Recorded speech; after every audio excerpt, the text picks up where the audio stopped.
చెలి మనసే శివధనుసైనది తొలి చూపుల వశమైనది వలపు స్వయంవరమైనప్పుడు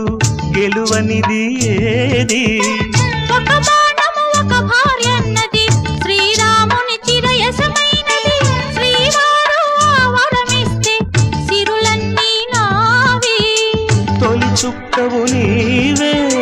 చుక్కానివి నీవే తుదిదాకా నీవే మరు జన్మకు నీవే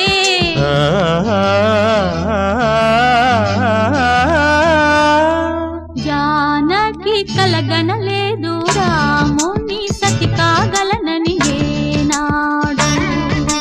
రాముడు అనుకోలేదు జానకి పతి కాగలనని ఆనాడు